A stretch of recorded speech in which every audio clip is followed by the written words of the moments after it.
Evening. Good evening. Saw you come in yesterday, Arvo, didn't I? Yes. Yeah. Thought so. Yeah. Where you from? England.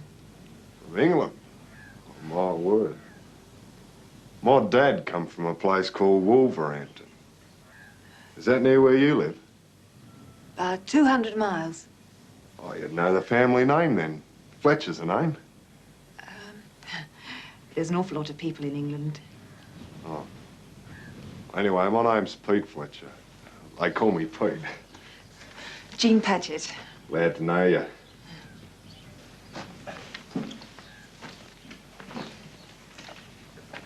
Get you fixed up all right, Miss Paget? Oh, yes, thanks, Al. I'm going to stay till Wednesday, and then I'm going to go on to Cairns. Good. Hope everyone's making you feel welcome. Oh, yes.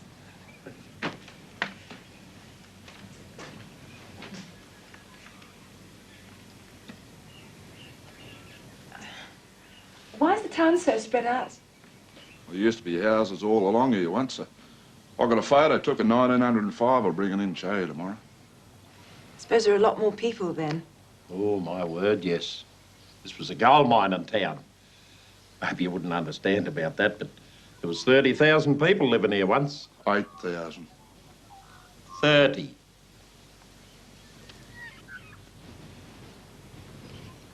How many are there now? Dunno. How many would you say, Tim? He ought to know. He makes the coffins. 150. Never. 150. There's no more than 120 living in town. Not counting the stations, of course. But living right here in town. And that's not counting the bungs. How would you know? Now, listen. And what's happened to the houses? Oh, they all fell down. Or got pulled down to patch up other houses.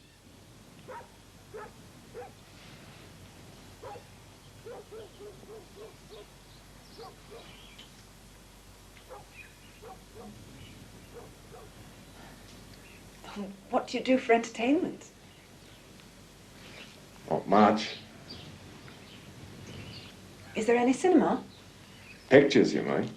There's a bloke supposed to come here every fortnight and show flicks in the Shire Hall. Over there. Anyway, he ain't fronted for a month. But he's coming next week, so Mr. Beattie says.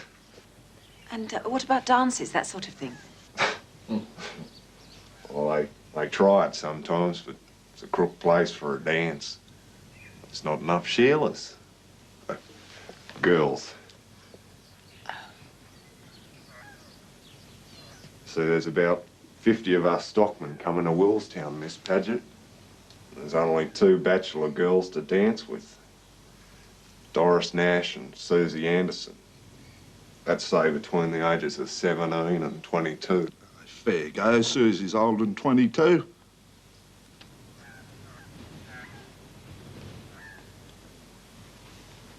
It's a fair cow up here, Miss Paget, no kidding. 2 Sheilas to 50 men.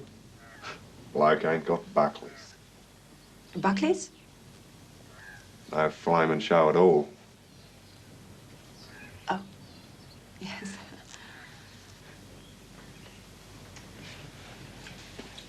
Yes, well, I think I'd better turn in. All that flying's catching up with me. I've enjoyed our chat. Good night, gentlemen. Good night, Miss Paget. Oh, thank you, Miss Carter. Any news of Miss Paget, Mr. Strawden? Oh, yes. She's in Australia. Australia? Oh, dear, I shouldn't think she'd like it there. No, she doesn't seem to have a great opinion of the amenities. Oh, well, she'll soon be home again, then. You'll be glad of that, Mr. Strawden. Miss Carter, get me overseas telegrams, will you?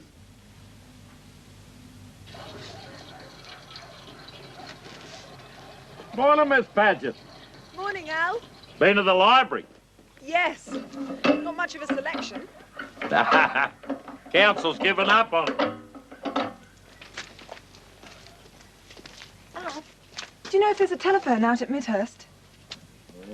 Not too many blowers up round this way. Few pedal radios. Not at Midhurst, though. Well, why not? Too close to town. Wouldn't be worth it. It's only about 20 mile or so. Somebody gets sick or there's an accident, they can have them in town in an hour. And who's in charge out there while Joe Harmon's away? Dave Lennon. How could I get in touch with him? Dave usually comes into town on Saturdays for his grog. And if he doesn't show up, I'll take you out there myself on Sunday. Oh, that's awfully kind of you. I don't want to put you to any trouble. No trouble. Makes a bit of a change. Thanks, Al.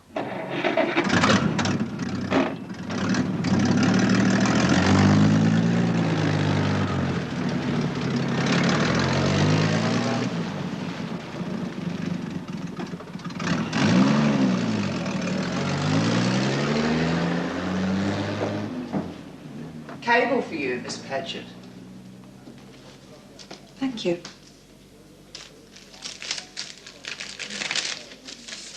Joe Harmon came to London to find you, returning on SS Carpentaria, arriving Brisbane October 3rd. Good news? Yes. Cracking me boots. Miss Paget, like you to meet Lofty Pocock. Hello, Lofty. Thought you'd want to meet Lofty. He's the best crocodile hunter in the whole of Queensland. Ain't that right, Lofty? He's got a croc skin to show you there. Go on, show me your skin, Lofty. Yeah, dead is on the head, mate. Probably still alive. Oh, that's wonderful. Pretty markings, aren't they? Bet you never seen a skin like that in England. This is one thing I have seen hundreds of in England. I used to work in a factory that made handbags, dressing cases, that sort of thing. You never had them as soft as this, though.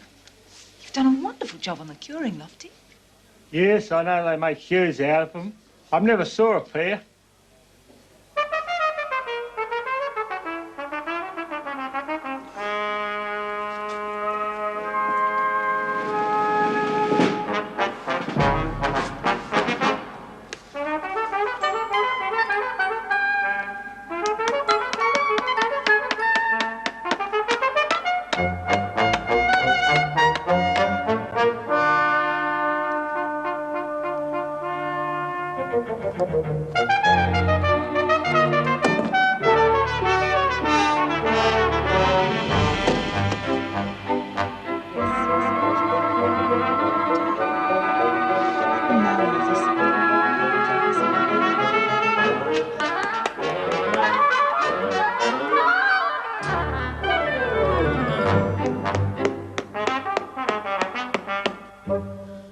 Jeez, you're real clever, Miss Paget.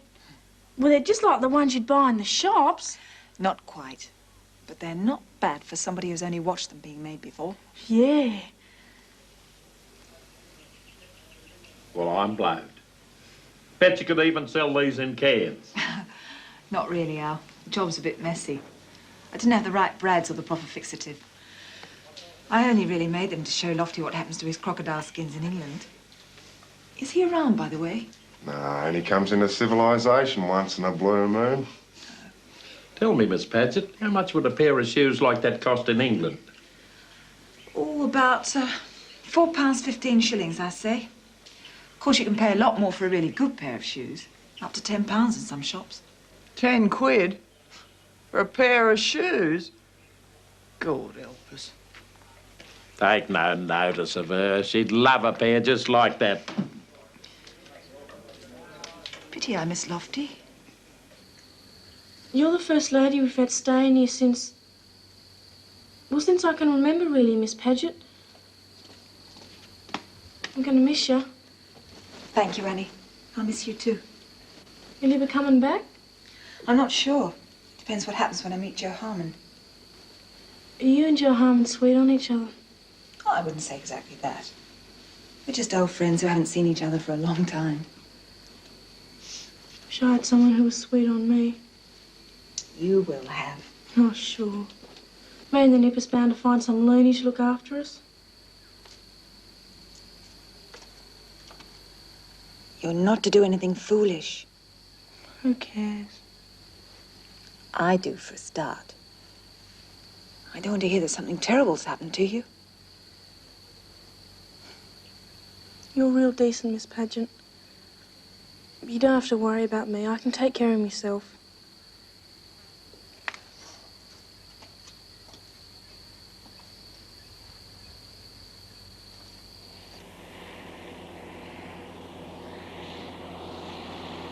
I've been thinking about that pair of shoes you made, Miss Paget. About them, Al. I was wondering if you could teach our Judy. How old is she? 15, 16 come November. Well, she's about the right age. You see, if she doesn't learn to do something in Willstown, she'll have to go off to one of the cities like the other girls. That'd be a crook deal on her mum. Yes. You know, I reckon we got all the stuff we need to make shoes in Willstown. Well, it wouldn't work out quite like that, Al. You need the proper machinery. Benches, hand tools, proper materials. I just made do. You done all right. Well, I take your point about Judy, though. She should have a job in Willstown, but she couldn't handle it on her own. Were you thinking of a factory or something? Well, I don't know. I'm not sure I'll even be coming back to Willstown.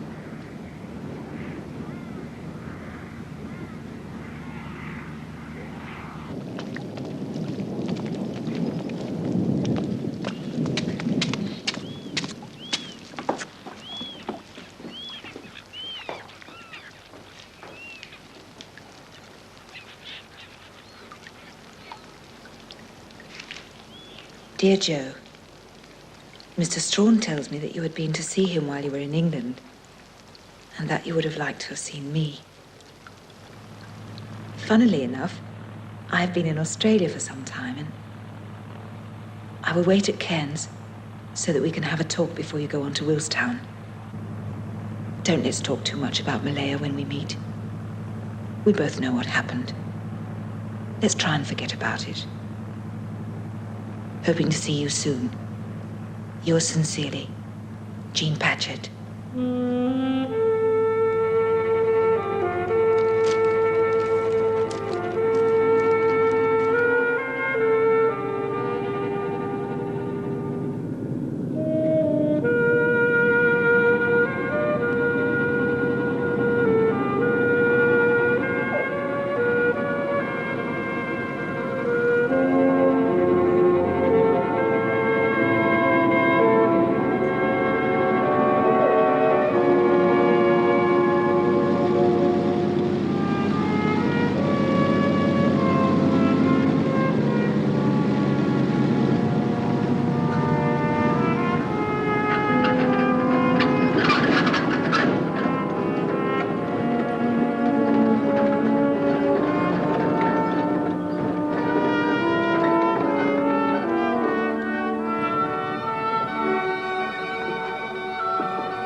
Joe!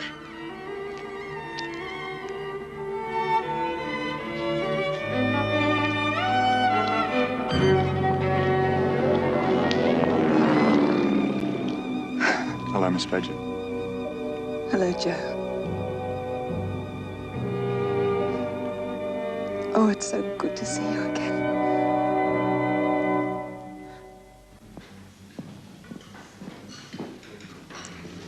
You haven't changed much, Joe. Bit older, no flaming wiser. Have I changed much? I wouldn't have recognised you again. Well, you didn't wear that sort of outfit in Malaya for a start. Thanks, Doris. What's this? 3 for you and 1 for me. I thought you might have a bit of a thirst. Good ale. I learnt a thing or two in Willstown. You must have created a riot. Did you go out to Midhurst? No. I spent all the time at Willstown.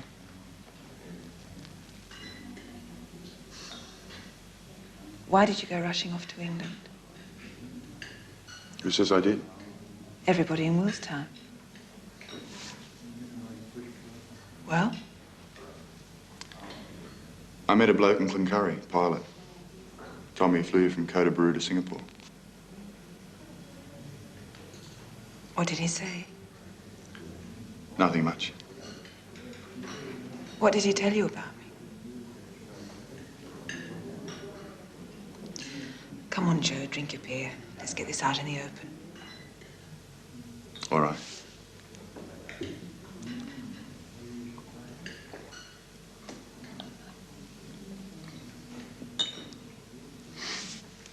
He told me you were a single woman, Mrs. Bourne.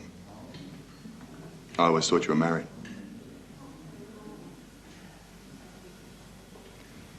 And that's why you went off to England? That's right. Joe. What a waste of money.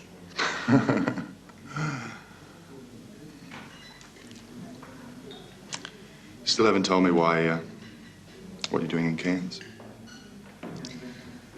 Well, I came into some money. I want to see you're all right. You mean you've been traipsing all over the outback looking for me? Think you died? Don't let it give you any ideas. Of course not, no. Thank you. So, what do you think of Willstown, Miss Paget? Look, Joe, forget Miss Paget. You can call me Mrs. Bourne or you can call me Jean. If you call me Miss Paget, I shall go home tomorrow. All right, Mrs. Bourne, what do you think of Willstown? Pass the salt? Tell me. Well, I thought it was awful. I want to talk to you about it, but later. Too right. It's a crook place for a woman. No mistake.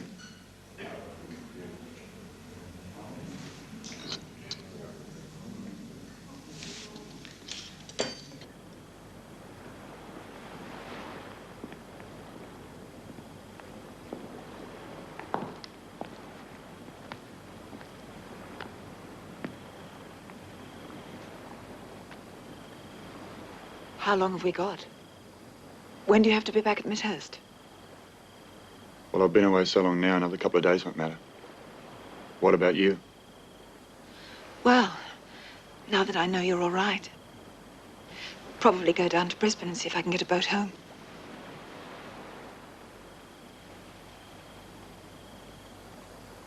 What have you been doing since you've been in Cairns? Filling in time, mainly. I went on one of those White's tours to the Tableland. That's about all. You been out to the reef? No. Oh, my word, you can't go home without going out to the Great Barrier Reef. Would you like to go there this weekend? What's it like? Well, there's a nice little island. It's got a restaurant. Sort of bedroom-type huts. And it's a bonza place for swimming. I'd like to do that. But we have to go Dutch. What's that? You pay your share, I pay mine. Come off it. No, it has to be like that. Otherwise, I think you're plotting to do me a bit of no good. Too right. We settle this now, or I won't go. Look, you're my guest. I've invited you. It'd be separate bedrooms, no funny business or anything like that. All right, you win, Mrs. Bourne. We each pay our own whack.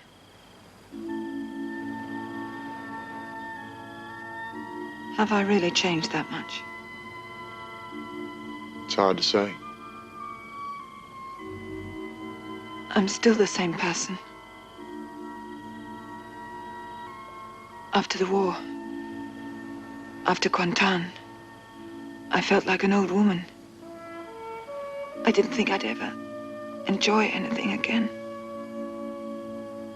Like a weekend on the Barrier Reef.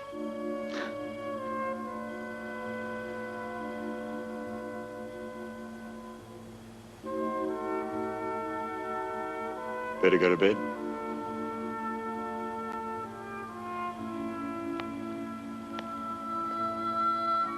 Up with the roosters tomorrow morning. Good night. Good night.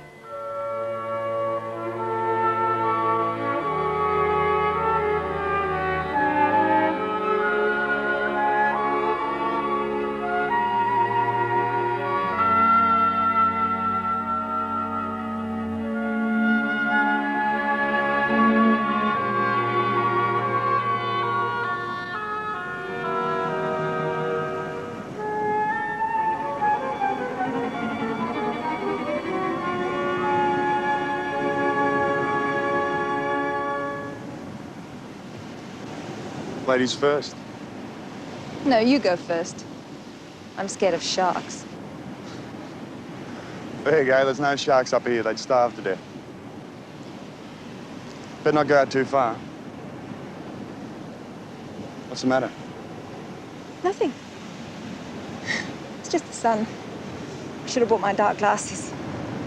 Where are they? I'll get them for you. No, it's all right. Last one in's a rotten egg.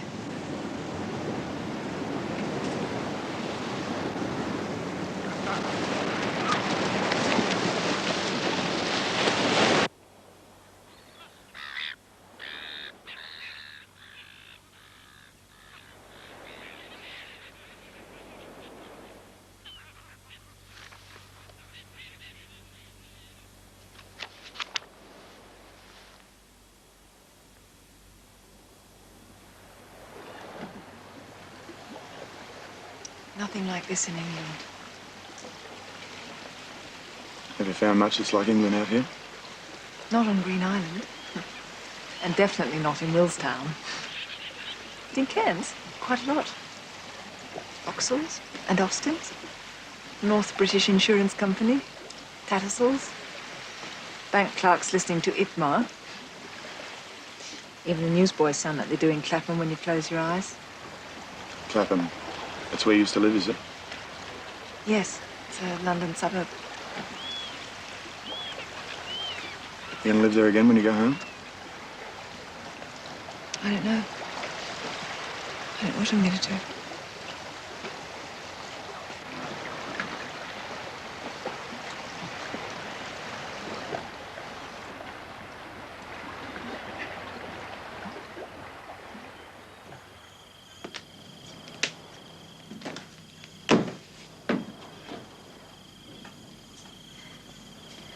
So beautiful here. I could stay here forever. We haven't got that long, have we? I guess not.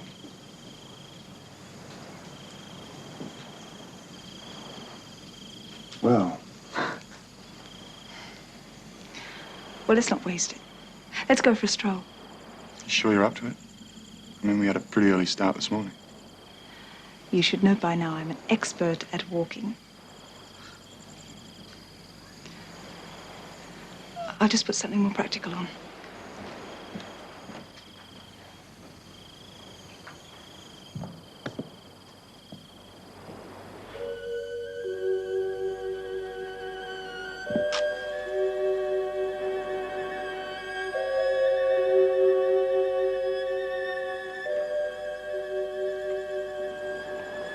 Joe.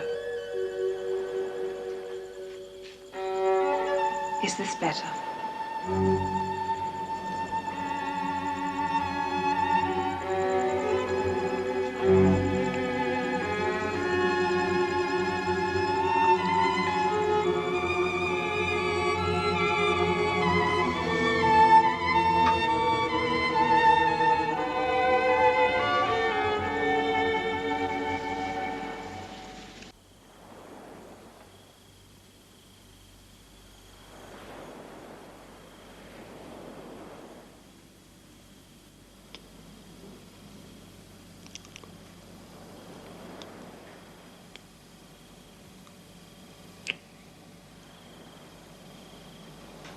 Sorry I got carried away a bit back there.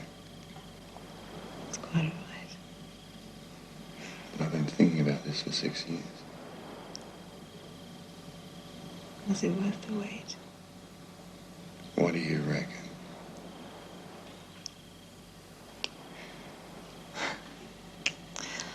Oh, I don't know much about these things.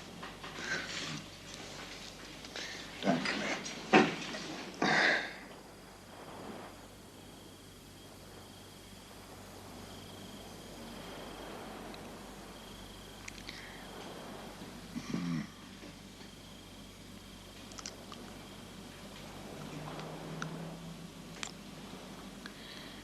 You sure you're not married, Mrs. Bull? Never have been. Well, then what about you and I getting spliced? Anybody looking at us now say we're already married.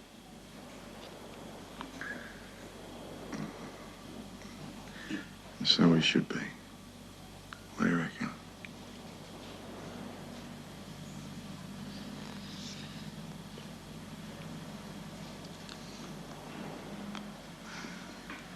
I think you're the man I want to marry and have my children by.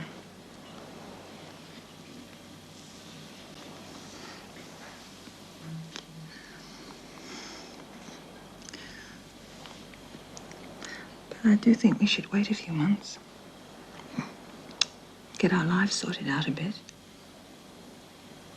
Well, there are things we have to organise first before we get married. If you can't wait, get married tonight or tomorrow. Whatever you say. I can wait.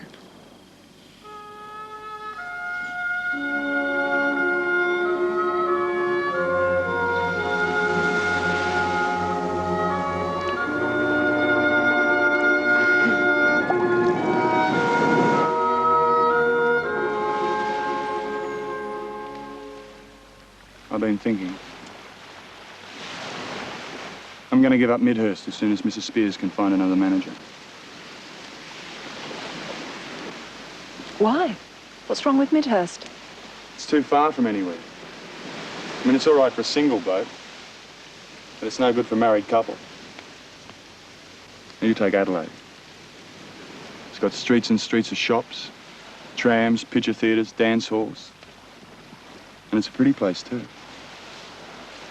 We could have a bonza time if we had a little farm near Adelaide. That's not what you used to say. When? In Malaya. Oh, yeah. Well, it's too big for me. Too many people. But when you get hitched, you've got to make a change or two.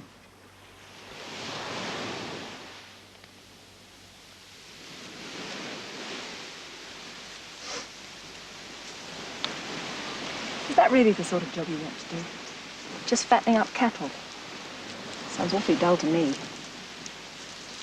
Are you fed up with the outback? There are places suit single men and places suit married men, and that's all I'm saying. Let me do that. I need the practice. Besides, the Gulf country's no place for a woman. Not unless she's been brought up to it. And sometimes not even then. I know what you're afraid of. You're afraid that a girl fresh out from England, a girl like me, won't be happy in the outback.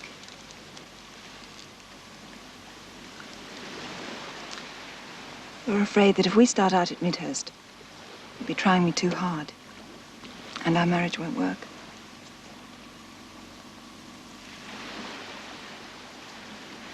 That's what you're afraid of, isn't it? Too right. Bloke doesn't have a right to make an English girl live in a crook place like Willstown. I'm afraid of things too.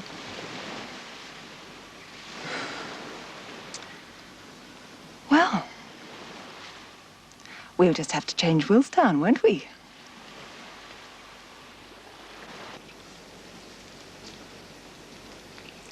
Is anything wrong, Mr. Strong? Such good news, Miss Carter. Do you remember Miss Paget? She's engaged to be married. dear. Not to that uncouth Australian, I hope. Mr. Harmer's not such a bad chap once you get to know him. She was such a nice lady. Yes, wasn't she? Such a nice lady. You haven't had your tea, Mr. Strawn. Nothing wrong with it, I hope. Oh, nothing at all. I didn't feel like anything this morning. Shall I get you a fresh cup? No, just take the tea away, thank you, Miss Carter.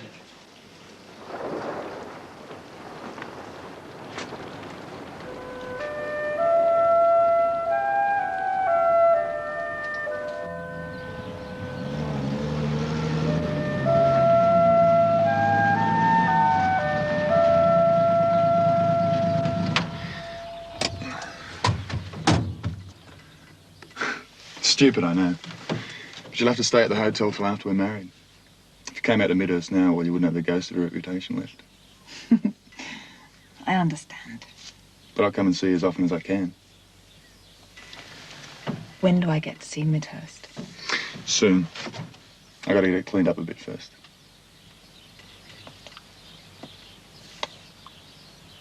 I wouldn't do too much of this either. Not around town starts people talking.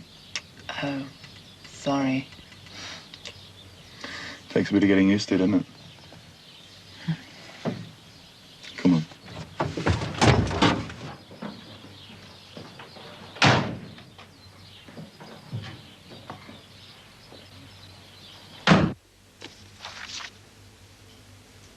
Jean's got herself engaged to the Australian.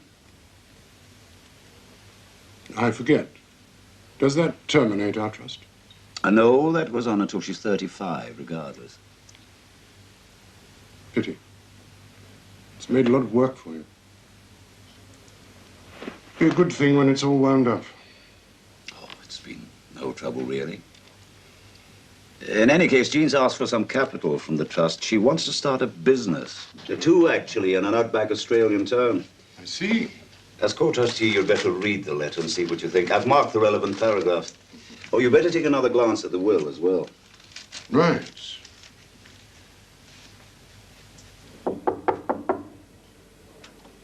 Mind if I do your room now, Miss Paget? Not at all. What happened to your eye? Dad gave me one. You mean he knows about? Sure does. What did he say? Didn't say much, really, just let fly. Annie, if there was an ice cream parlour in Willstown, would it make any difference to the way you felt about the place? You mean real ice cream? Of course. Geez, I ain't never tasted proper ice cream. There'd be other things as well. Sweets, lipstick, powder, magazines.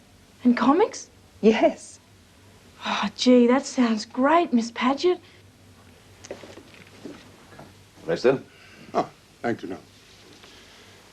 Did you draft that discretionary clause yourself? I did. It's a masterpiece. It certainly covers us, if you think she should have the money. It's about 9% of her capital for a commercial venture she intends to work at full-time herself. And the testator never knew her, did he? I only wish he had. And she's what, 27 years old? And that's correct. Well, I think we should let her have it. I mean, it would be very extreme to do the other thing and not let her have it. And we've ample latitude under your discretionary clause. She seems to be a responsible person. What's your view? Well, I'd like to think it over for a day or so. Never rush into anything, eh, no? Besides, I've got a Mr. Pack of Pack and Levy coming in. I'd like to know just how practical this shoemaking scheme is. Joe! Joe! Everything's all right. Noel's going to let us have the money. Yes. Not only that, he's sending out Aggie Tot to help me. Terrific. She is just the woman I need to run the shoe factory. Now I can talk to Tim Whelan about renovating the that old building up there. I have to get an air conditioning, the right sewing machine, a night number 6. And a refrigerator for the ice cream parlour. You're also going to have to slow down or you'll bust a gasket. Takes a while to stir up any action around here. 3 or 4 months. Well, a couple at least. Well, couldn't we do it any faster than that? Well, I suppose I'd give it a try for you, Miss Paget. But I don't want to give you the wrong drum. All the timber's got to come from Normanton. All right. Thanks, Tim.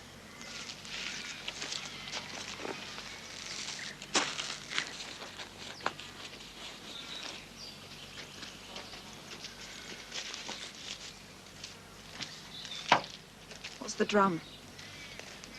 Sort of information or advice. Yes. Well, the drum is it's going to take months, just like Dharmalaya. It's the heat. Can't rush anything in the heat. Well, what am I going to do for months?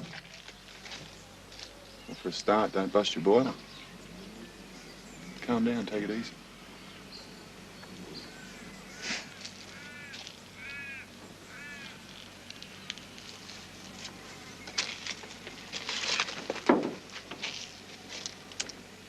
You know, all this rushing about, writing letters, trying to get things organised.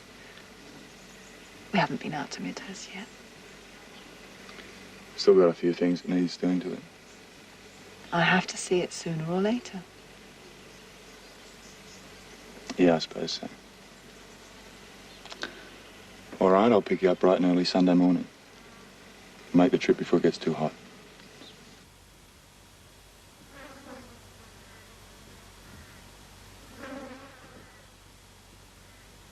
Better? I thought you'd forgotten all about this sort of thing. You gotta be joking. Maybe we should get a move along. In case someone comes. I don't see why we have to behave like this. We're engaged. What's it matter what people think? Listen, Mrs. Bull. If you're gonna have a workshop for making shoes and a milk bar, and you want girls to work for you, then you have to have a spotless reputation. Otherwise, no respectable family is going to let their daughter come within a bull's roar of you. So there. All right.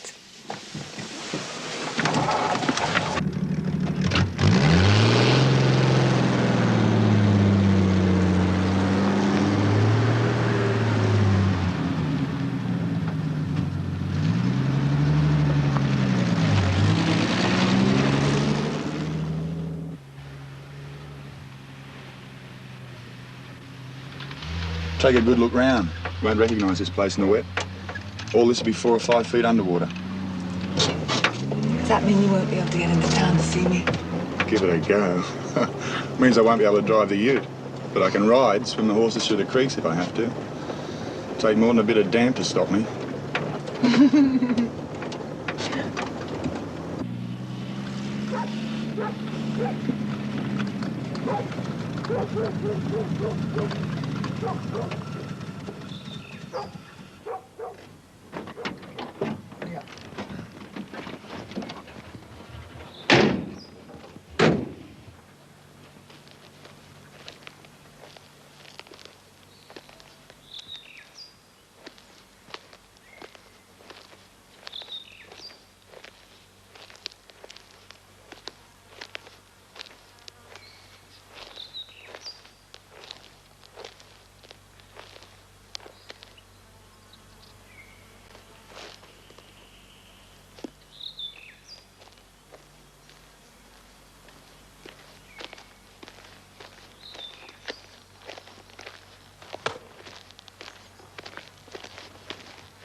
That's moonshine.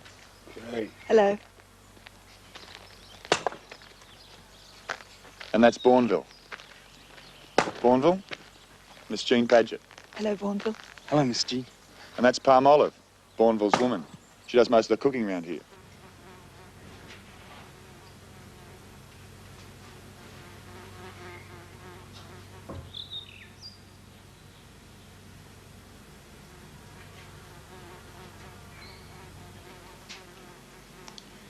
Well, what do you think?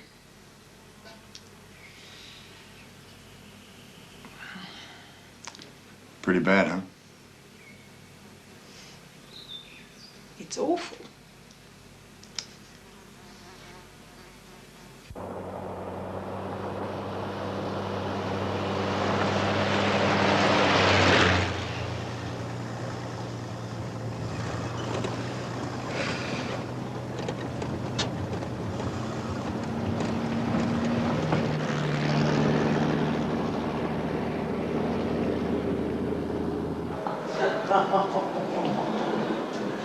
Enjoy your day at Midhurst, Miss Paget.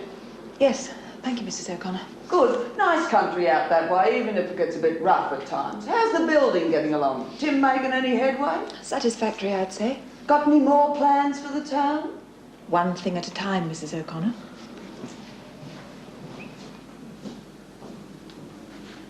Oh, by the way, I'm expecting another woman out from England. I hope you'll be able to find a room for her. How long for? A year, perhaps? I'll see what I can do. Thank you. Much obliged.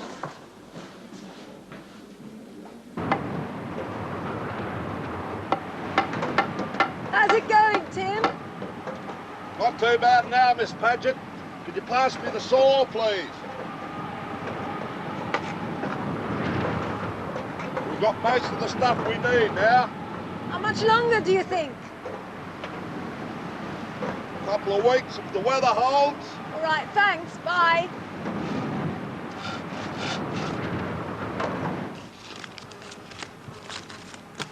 Nasty day, Tom. Sure is, Fred. We're on in the old town tonight. Hey, Fred. Well,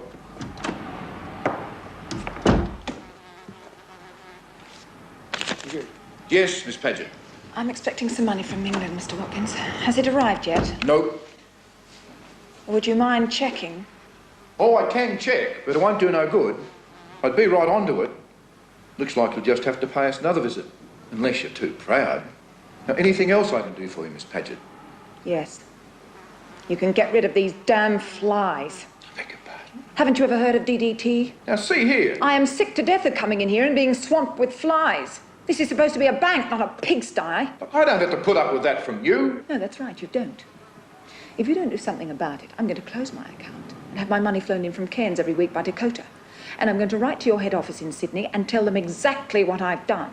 Then I'm going to write to the Bank of New South Wales and offer them my account if they'll open up a branch with no flies. You're supposed to be setting an example to Willstown, not sitting on your ass scratching.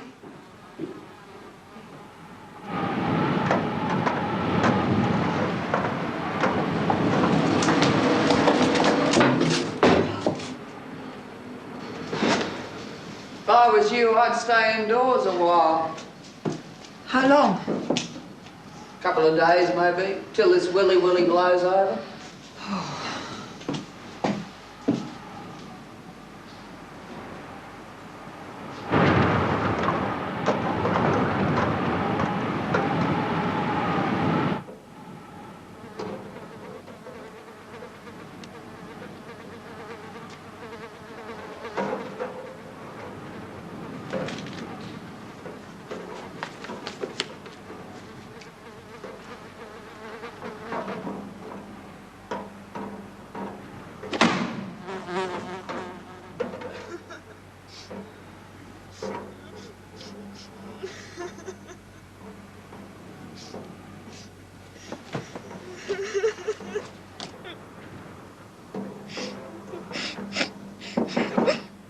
Annie, is that you? No. I'm coming in. All right?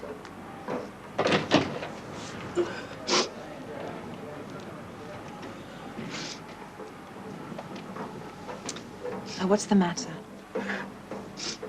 Mrs. O'Connor gave me the sack. What for? She said I was a slut. Giving the pub a bad name. Oh. What am I going to do, you know, Miss Paget? I've got no room, no job. Nothing. But Mrs. O'Connor can't just throw you out, surely. She said she needed the room.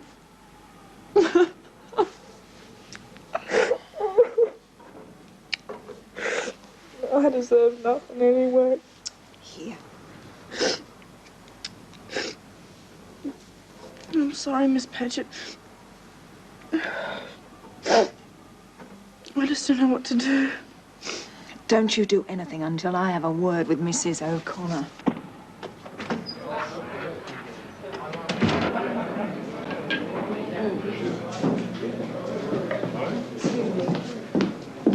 I want to talk to you, Mrs. O'Connor. You ain't allowed in here, I told you before. You've sacked Annie. That's right. How can you just throw her out in her condition? Oh? What's the condition? Oh, never mind. Tell you something, Missy. I run this pub and I run it my way. Have done for donkey's years. If you don't like it, that's real tough. Now, just a minute. And there's something else you ought to know. With all your fancy ideas, you ain't running this town yet. Not by a long chalk. On your way now. I'll have to ask Sergeant Haynes to do his duty. This bar is for gents only.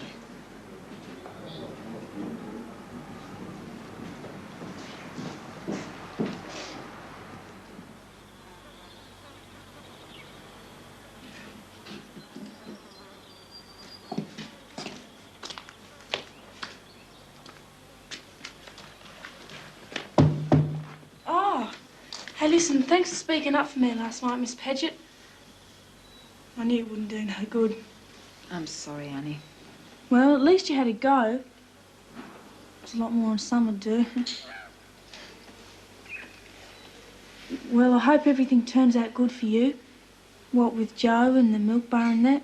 As soon as the doors are open, there's a job for you. Oh, don't know about that. It wouldn't look too good, Miss Paget. That's a promise. Thanks. No, we'll have to wait and see what sort of shape I'm in. Where are you going now? Home. Won't your father have a fit? No, he'll get used to it after a while, because my sister had 2 kids before she got hitched. Take care of yourself. Don't you worry about me, Miss Paget. I'm going to be all right. See you later. Goodbye.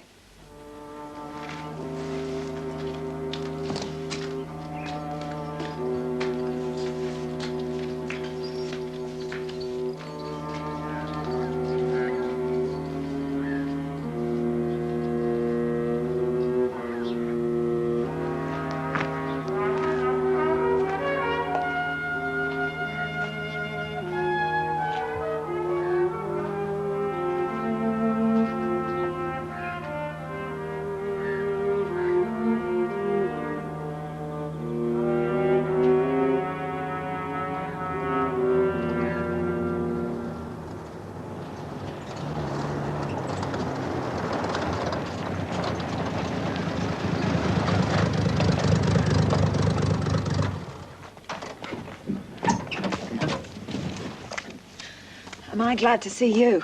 I hear you got in a spot of strife. Oh, poor Annie. I don't know how everybody can be so callous. I wasn't talking about that. But you should know by now not to go in the public bars. It's not done. I was talking about what you said to Mr. Watkins, the bank manager. It's all over town. Oh? What did I say? You told him to get off his ass. Well, he deserved it. He insulted me. A lady doesn't use that sort of language, not in public anyway. What are people liable to think?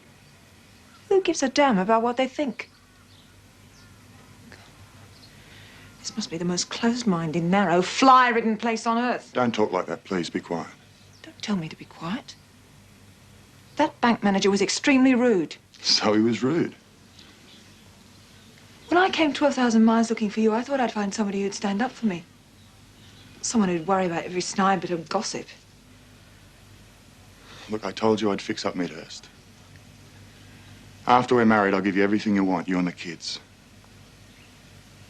But we don't need someone fresh out from England to tell us how to live. Well, if that's the way you really feel, I wouldn't dream of marrying you.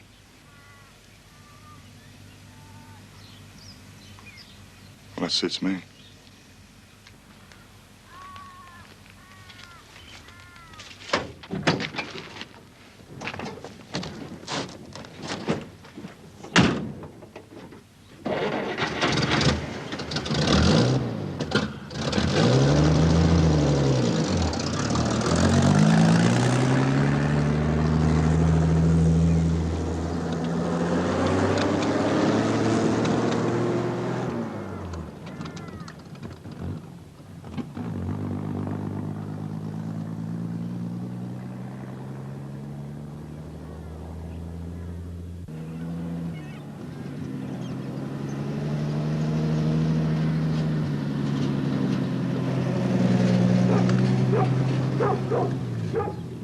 Is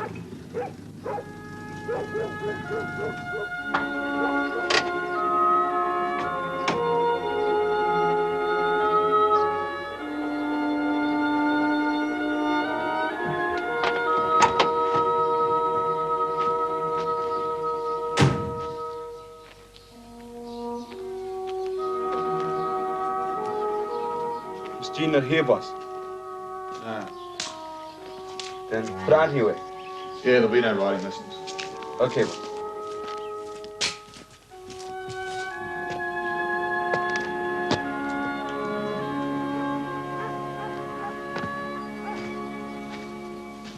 Here you are, Miss Paget. That'll clear the dust out of your throat. Thanks, Al. Cheers. Cheers.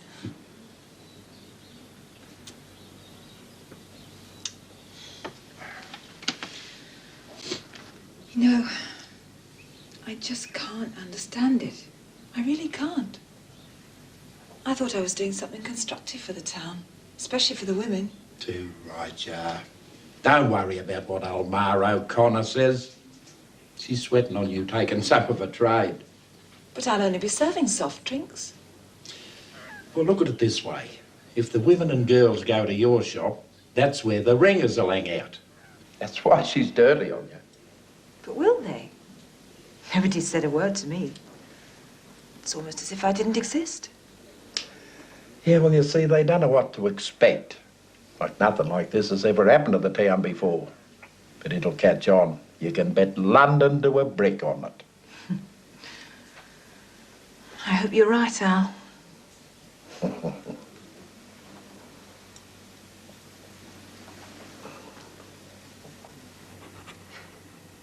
Nothing seems to be working out the way I hoped or planned.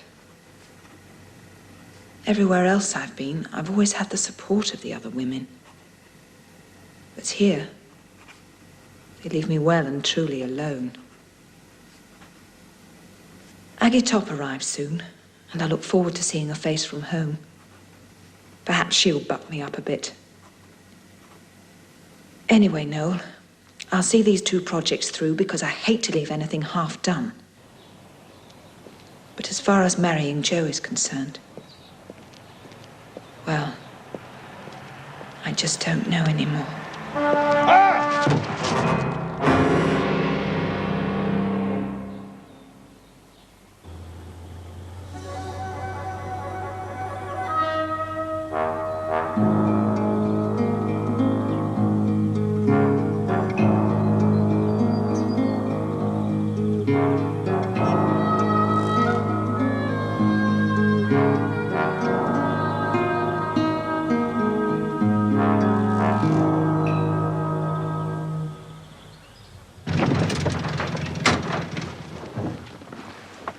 Well, Aggie, this is it.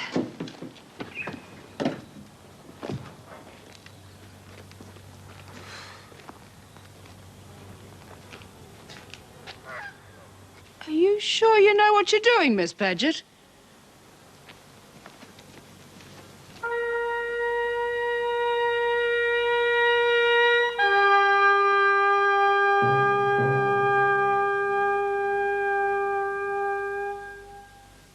Didn't you see the taxi?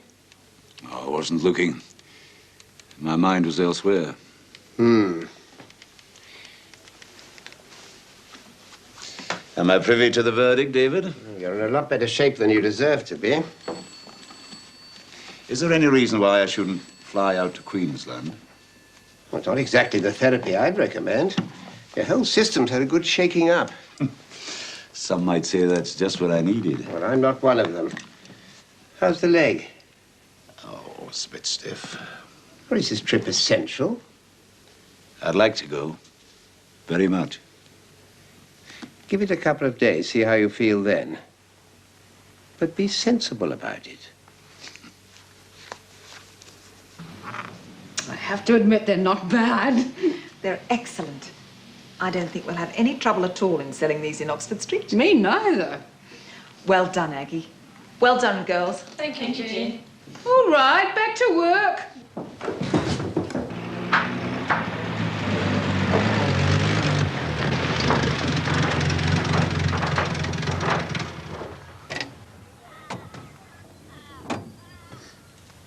G'day, Jean. What happened to Mrs. Boone? Didn't think you liked it.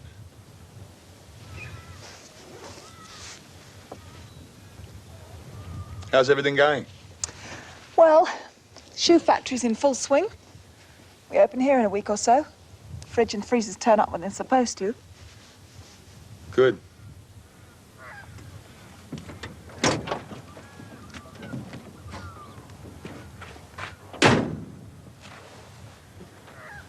I was wondering Yes? if you'd like to come out to Midhurst again. Be your last chance before the wet. Of course, if you're too busy, I'll understand. When? Any old time you like.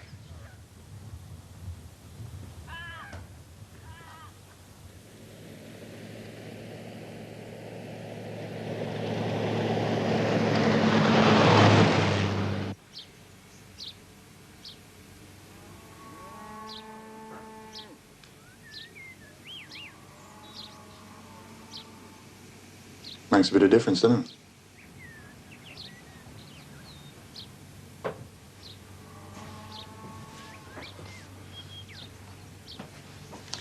It certainly does. Got a new stove coming too. You shouldn't have gone to so much trouble. I got more plans too. Gonna put the dunny inside and then fix up the bedroom. I'm sorry about the other day. It's my fault. Could have kicked myself. Pete Fletcher.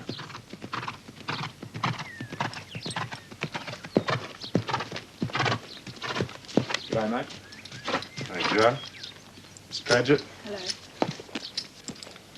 Some kind of trouble up on Windermere. Don Curtis went up the top of his station. Now his horse is back without him. Which way was he headed? Up by Disappointment Creek. Bastard. He's been at my potties again. What's potted or Jim? Potty's a clean skin. It's a calf that's been born since the last muster, so it's not been branded yet. And sometimes some jokers, mates, come onto the property, round up the potties and then drive them onto their own land, so nobody knows they're yours. That's potty dodging. Doesn't sound exactly legal. Bloody oath it's not.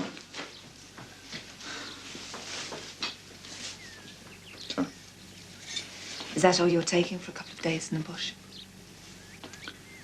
Yeah, why? Nothing.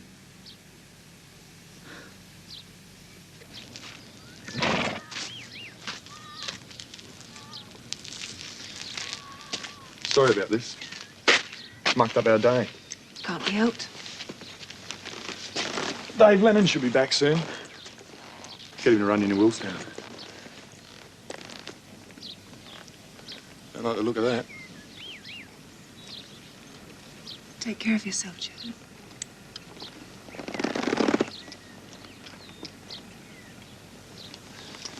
See you next week in Willstown. Come on, bear him up.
Well, thank you.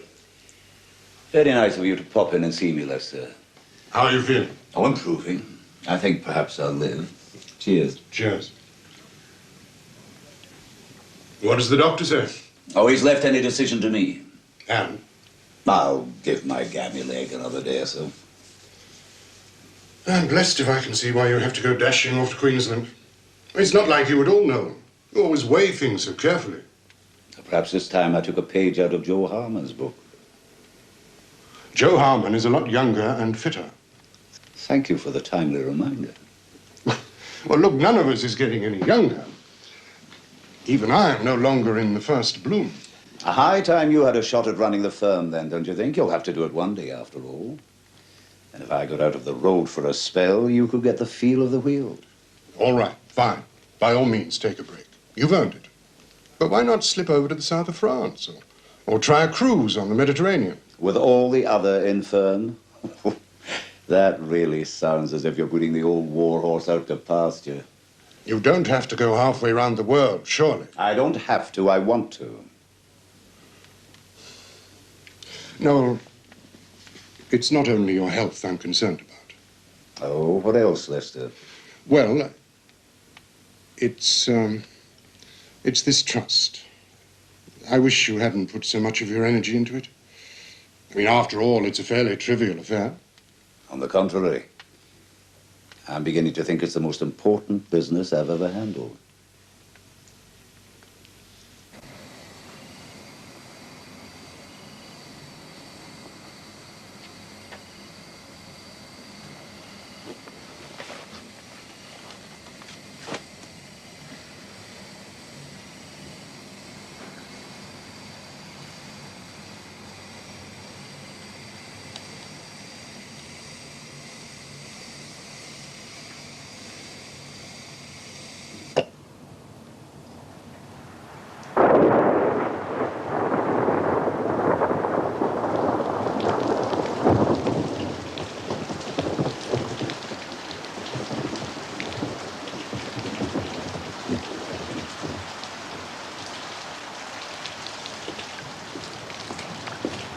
Miss Jean.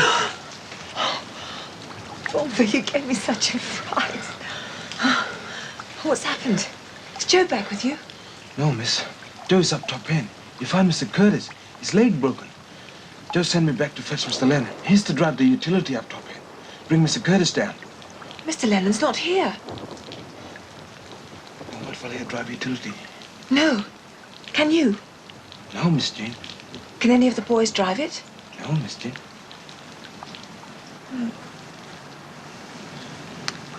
Well.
How many of my potties did you get last year? About 300. I got 350 of yours.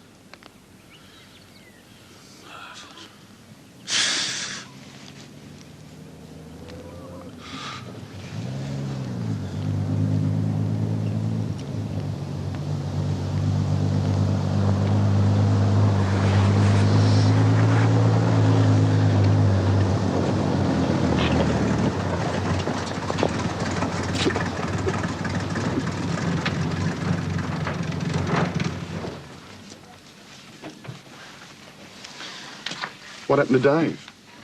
Didn't he show up? No. So I thought I'd give it a go. Good on you.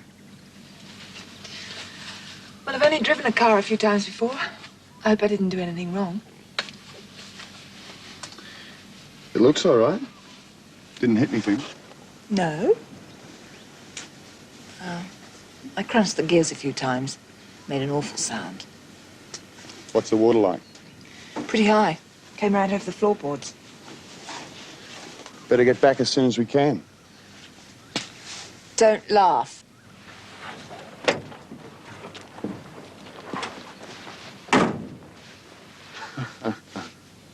Yeah, well, it looks better on you than it does on me. Asked on Curtis. No, he's got his left leg busted. I fixed it up, but it's a bit of a mess. It's been busted 2 days. Have to get him to hospital.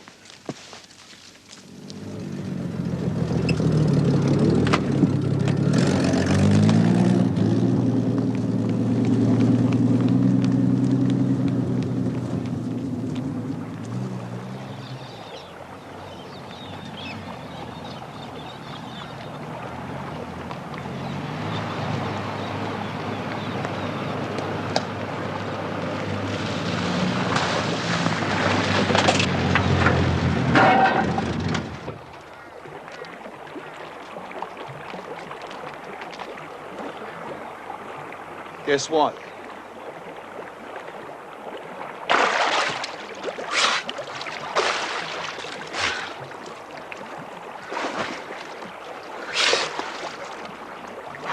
What do we do now? We'll have to fly him out. Would you need an airstrip? We'll build one.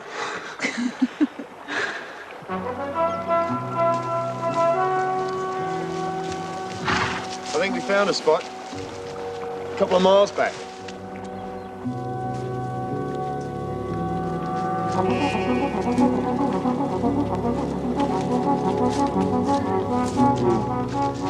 Is this it?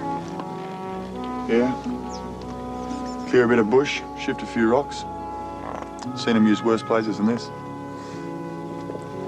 Come on, Bourneville. Get him down.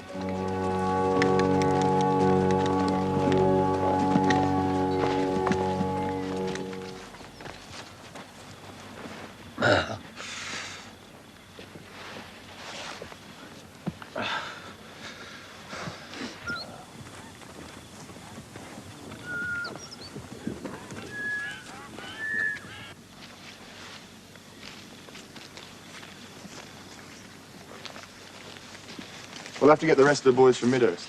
All of them. We'll have to get a message to Willstown about the plane. Well, I'll ride back to Midhurst with Bourneville, and he can bring the boys back, and I'll ride on to Willstown. You can't ride that far. How far is it? 40 miles. I've just had my first riding lesson. Look, I can go to Midhurst at least. Dave Lennon can go on from there. He should be back by now. Well, I won't have you riding through the creeks alone. Everything gets washed down through there. Snakes, goannas, all thrashing about. They don't like to be messed with. All right. Anything else? Yeah, take it easy and be careful. Don't worry. And keep your knees together. Didn't your mother ever tell you that?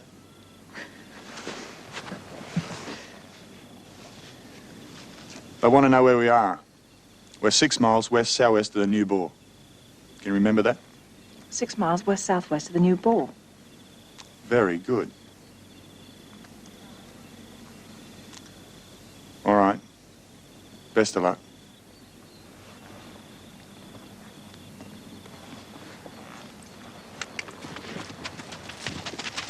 Take good care of her, Bourneville. Yes, boss.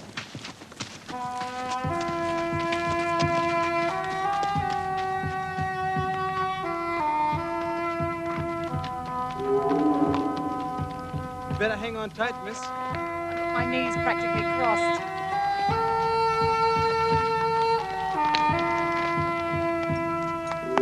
He's a good horse, Bourneville. What's his name? And Little Red, miss. Little Red. We should get on just fine.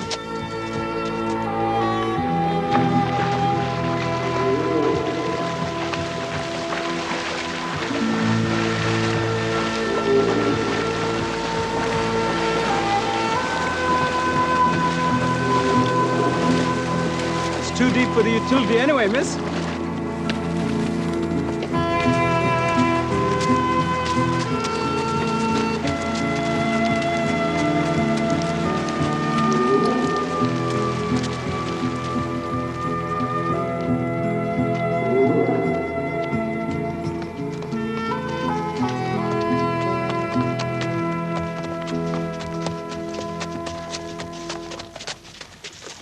Well, we made it, miss.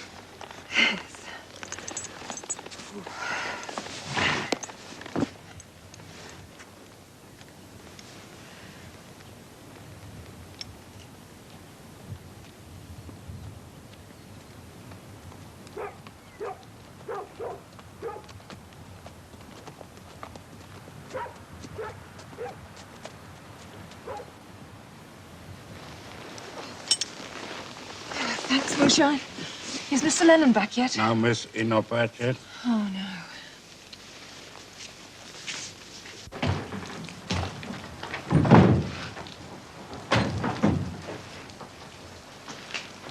I'll come with you, miss. Moonshine will take the voice after Joe. You must be exhausted, Bourneville. Been in the saddle for about 24 hours. Not tired, miss. Bit of tackle will be okay. Look, Joe's going to need every hand he can get leveling that ground. I think it'd be a lot better if you went back to him, if you feel up to riding. Joe will be angry if I let you go by yourself, miss. You leave that to me.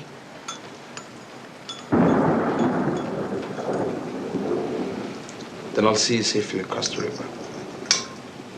All right. Let's have something to eat. And we can leave in about half an hour, all right? Yes, miss. 8 Queen Charlie, 8 Queen Charlie. This is 8 Love Mike calling 8 Queen Charlie. 8 Queen Charlie, if you're receiving 8 Love Mike, will you please come in?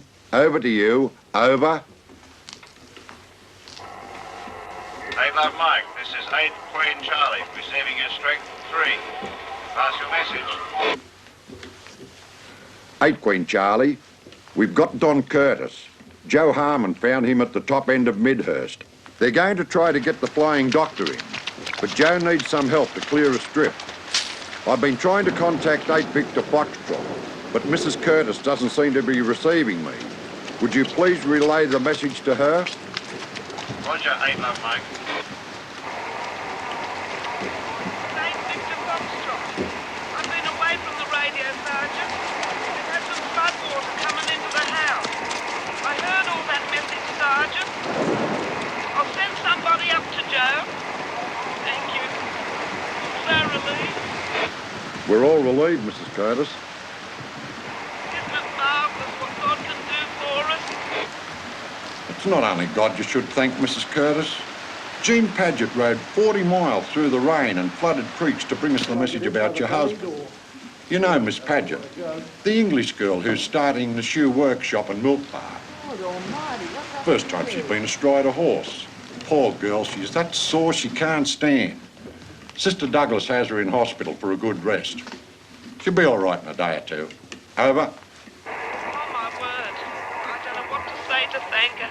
Give her my dearest love, and I do hope she'll be better soon. I've been so troubled in my mind about that ice cream shop. Didn't seem right to have a thing like that in Willstown. I mean, opening on Sundays and Christmas Day and all. But now it seems God had that under his hand like everything else. Over.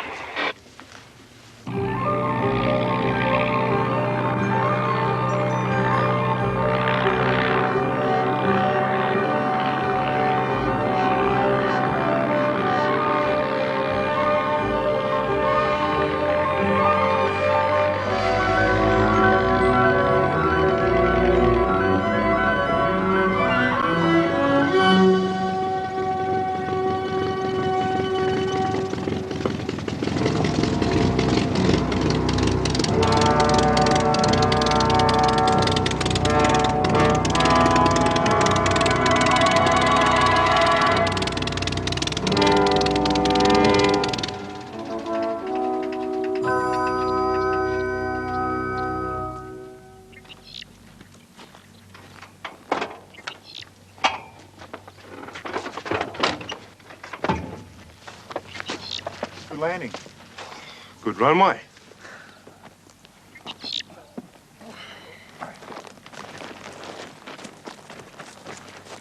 Did you hear anything of Miss Paget while you were in Woolstown? Oh, you'd be joking. Hardly heard anything else. Yeah? Yeah, she's in the hospital. Hospital? Oh, nothing much wrong, they say. Just tired and sore. She must be quite a girl. Yeah, too right she is. If you see anyone from the hospital, you might ask them to get a message to her. Tell her I'll be in to see her as soon as I can. Good, huh? Easy.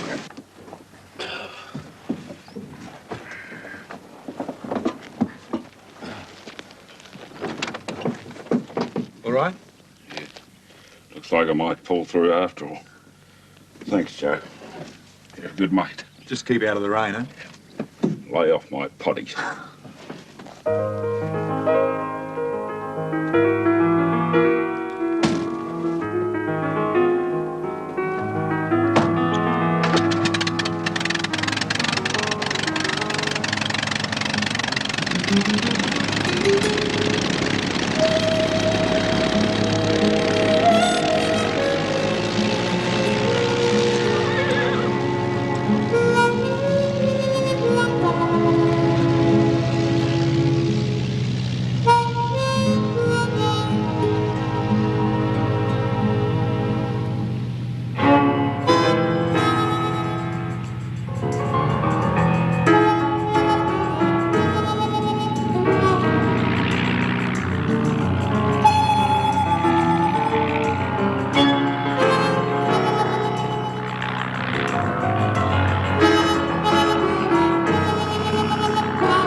Honourable scars they are.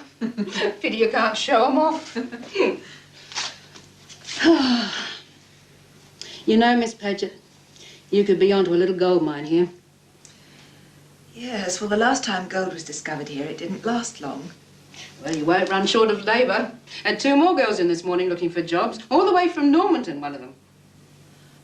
I don't think we should really take anybody else on until we've sold that first batch of shoes. Oh, that's what I said to them. Nothing at present, I said. Though we are going to need replacements, aren't we? Yes. Well, if everything goes according to plan, we should be losing a steady stream of girls through marriage. And how are things with Joe Harmon? I don't really know, Aggie.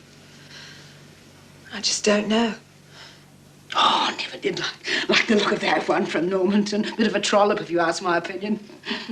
I'll tell you something else, Miss Paget. Everybody's talking about your ride. You're famous. Even that girl from Normanton, cheap tart that she was, knew about it. How on earth would she know? Oh, it's all those little wireless sets on all the cattle stations. They all listen in to what everybody's saying. Telegrams, private messages and all.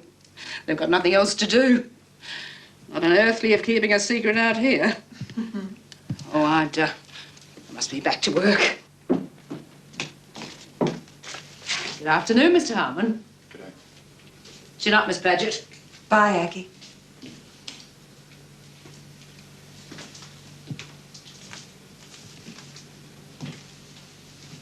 Hello, Joe. This is the best I could do. There's no flower shop in Willstown yet. They're lovely. How you feeling? A bit sore and sorry. No permanent damage, though. That's good. Better give those to me. Get Sister to put them in a vase. Did a great job. Everyone says so. So did you. And so did Bourneville. Mm. I'm just glad they were able to save Don Curtis's leg. And you're not to go after his poddies while he's in hospital. I don't know how the game is played, but I'm sure that's against the rules. What do you think of this country now? I'm still here. Does that mean you'll be staying in Willstown? So fast. I think after all I've been through, I deserve a little kiss. Sister can lump it if she doesn't like it. Come here.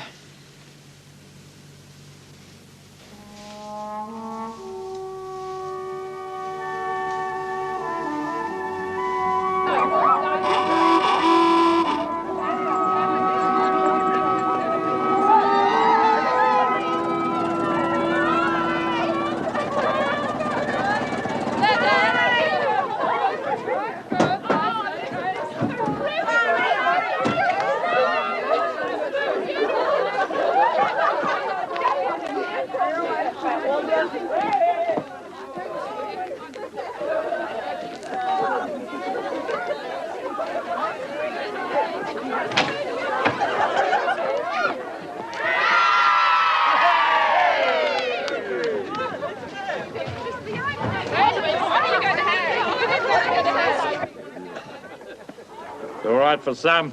I'm going to meet the plane from Cairns.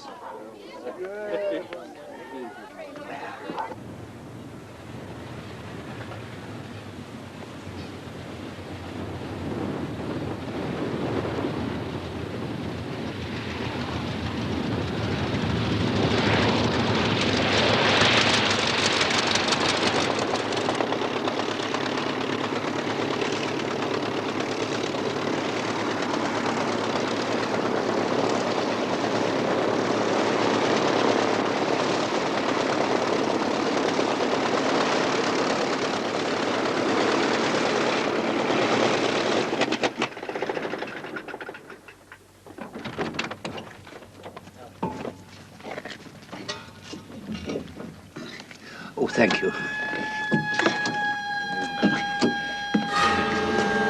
Oh.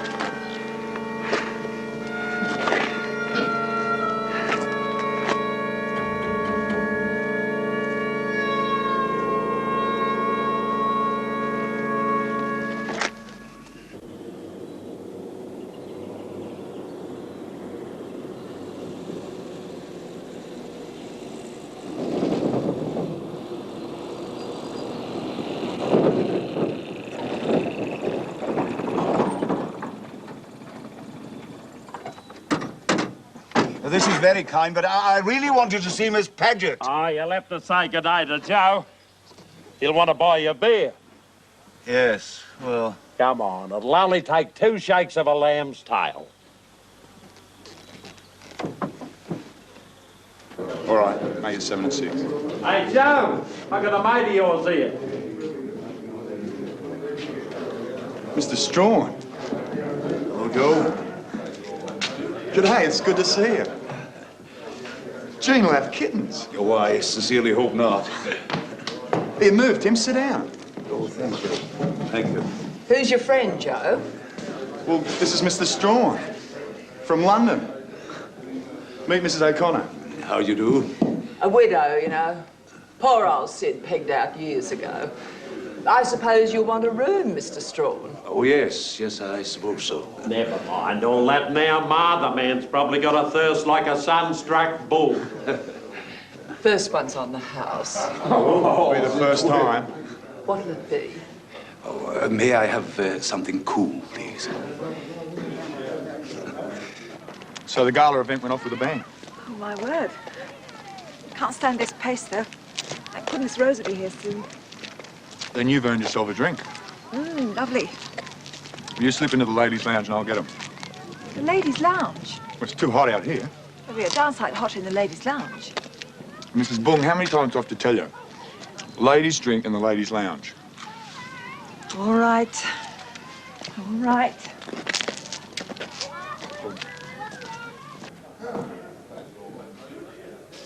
No. Hello, Jean. Oh, how good to see you. Grand to see you, too. How are you? Oh, fine, fine. I had a bit of a dust-up with a taxicab back in London, but otherwise sound in wind and limb. And yourself, after your great adventure. Oh, you heard about that, did you? I have to improve my riding. My seat needs work. Oh, for all that, you're looking well. Oh, thank you. I just can't believe this. It's so... Oh, I have so much to tell you. So much to ask you. Why didn't you let us know you were coming? Oh, spur-of-the-moment decision. Never. I don't understand why. Why have you come all this way out to the Never Never? I thought you sounded a wee bit down in your last letter. Yes. And what you really needed was...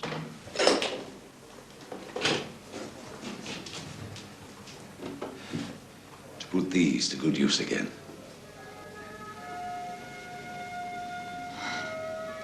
Silly. I can't use them out here. Well, I thought you might... Besides, I won't be coming home for a long time. Oh? My letters must have sounded very muddled. I didn't really know what was going to happen.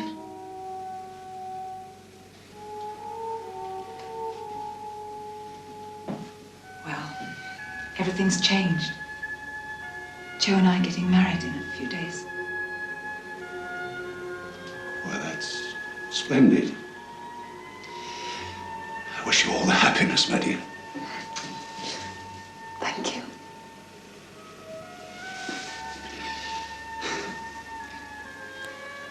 You know, you're the nearest thing to a relative I have. Would it be asking too much to give me away? I'd be delighted. You're a wonderful man. I love you very much.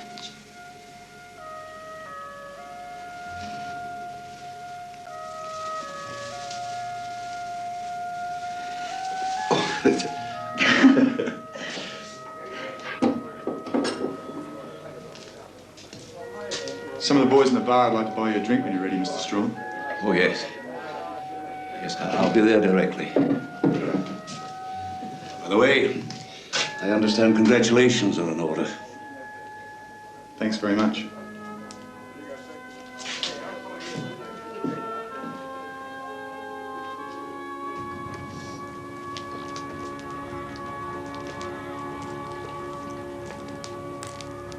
Ah, and this is Bourneville.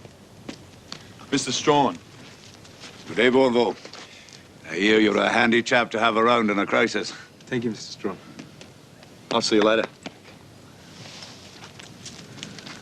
Well, that's about all I can show you around the homestead. What about a cuppa? I wouldn't say no. I'll get them.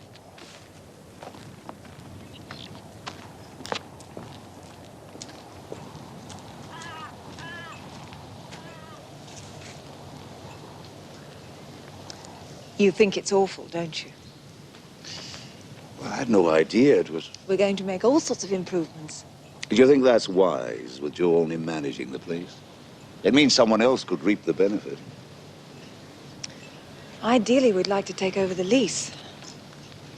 But I didn't really think I should ask you for any more money from the trust. Why not? The trust is there for your benefit. Your uncle wasn't an unkindly man, merely cautious. Overly cautious, perhaps. Does that mean you're prepared to let me invest some money in Midhurst? Oh, I need to examine the facts and figures first before exercising the discretionary clause in the will. A considered opinion would take several days. That's my no. And no doubt there are legal technicalities at issue in the transfer of the lease. They'd need to be ironed out. Perhaps I could look into them while I'm here. Would you mind? Not at all. If you're sure this is what you really want.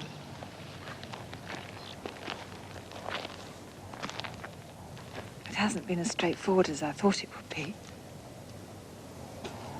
I trust you, Noel. Anything you say. But if you don't think I'll ever fit in here, I wish you'd tell me now. Oh, I'm the last person you should ask. A crusty old bachelor, and likely to remain so for the rest of his days. You're the only person I can ask. Well, for what it's worth, you and Joe waited a long time for each other. Much longer than most. I think that's a fair measure of your deep regard for one another. In my view, you can look forward to a long and happy marriage. Bless you.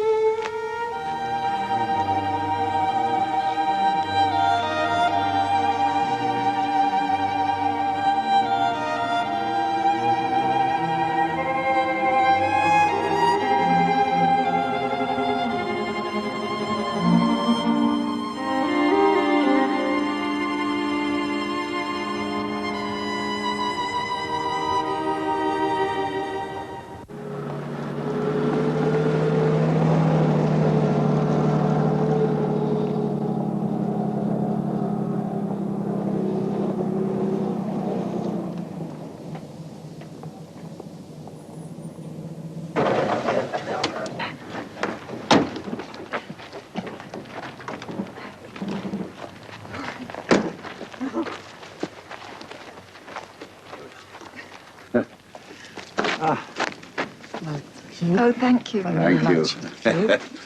All right.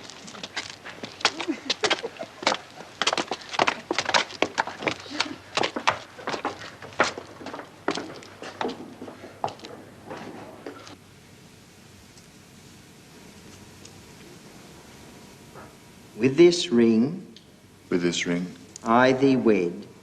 I thee wed. With my body, With my body, I thee honour. I thee honour. With all my worldly goods, With all my worldly goods, with thee I share. with thee I share.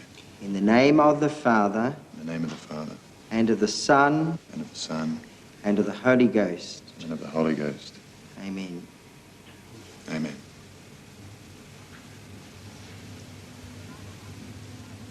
And there's another one just come over the petal box. An apple a day keeps the doctor away, but what can a green pear do? That was from Mel and Jesse Anderson out at Wombai. Now this one's from Cairns. Dear Jean, who's minding the flamin' potties? Now one more and then it's time to get down to the serious stuff of speeches and things. Now it's from the Murphys. There's all know the Murphys, so you know what to expect. Dear Jean, make sure you wear the pants most of the time. Right, settle down, settle down. Hey, come on, fair go. Look, it's early yet. Keep yourselves decent. Now, I'd like to call on a highly esteemed visitor all the way from all the way from over there to propose a toast. Now, you all got something to gargle? Fill them up.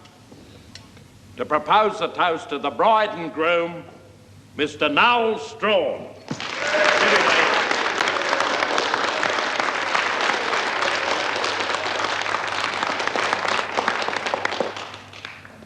So, ladies and gentlemen, it gives me great pleasure Same here. Marry a bit of decorum, Mary, you'll be out on your bum.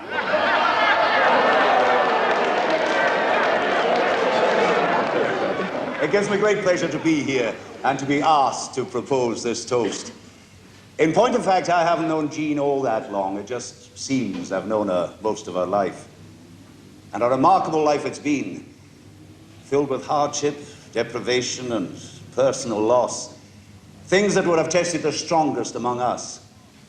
Yet Jean has emerged not hardened by our experience or afraid, but as a warm, compassionate human being, ready to take on fresh challenges. She's a guyman. As in the past, she'll meet those challenges head on and once again emerge with flying colors. You can bet your boots on that. Why am I so sure? Because Jean now has a fine man at her side to support her through the rest of life's journey. Let's hear it for Joe. You know, I first met Joe Harmon when he came to London in search of Jean. And I confess I wasn't as helpful as I might have been. However, I wasn't aware then, as I am now, of how suited this young couple were for each other. You're a lucky man, Joe Harmon. I hope you appreciate just how lucky. I'm sure all of you here today will join me in wishing the bride and bridegroom a life of great happiness together. That they deserve it is beyond question. May their joint efforts yield even more than they achieved singly. And may their happiness be daily enriched with many blessings. Now, ladies and gentlemen, will you please be upstanding and drink with me the toast, the bride and bridegroom. The bride and groom, Jean and Joe. Jean and Joe.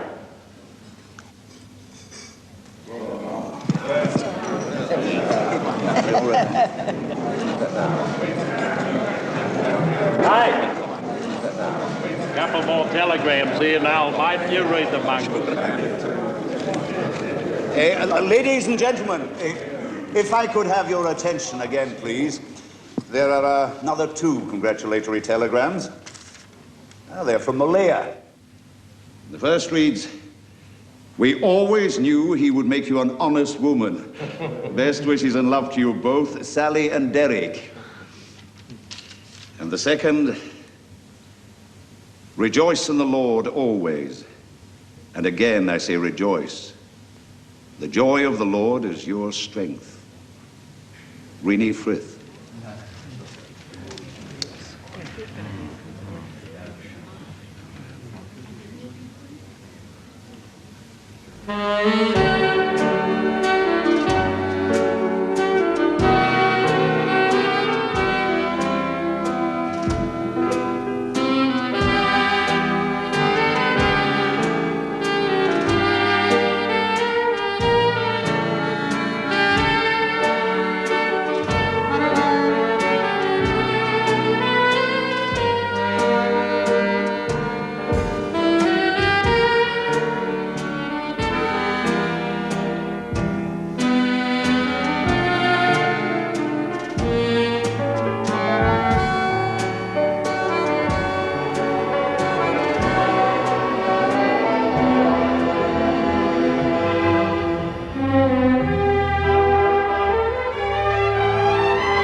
It's winter now, and it's nearly 3 months since I've been able to get out to the office or the club. Lester's wife, Eve, has been organizing me. It was she who insisted I should engage a nurse to sleep in the flat. I've spent the winter writing down this story. I suppose because an old man loves to dwell on the past, and this is my own foible. And having finished it, it seems to me that I've been mixed up in things far greater than I realized at the time. I suppose it's because I've lived rather a restricted life myself, that I've found so much enjoyment in remembering what I've learned in these last years about brave people and strange scenes. I've sat here day after day this winter, sleeping a good deal in my chair, hardly knowing if I was in London or the Gulf country, dreaming of the blazing sunshine, of poddy dodging and black stockmen, of cairns and of the Great Barrier Reef, and of a girl I met 20 years too late, and of her life in that small town I shall never see again, that holds so much of my affection.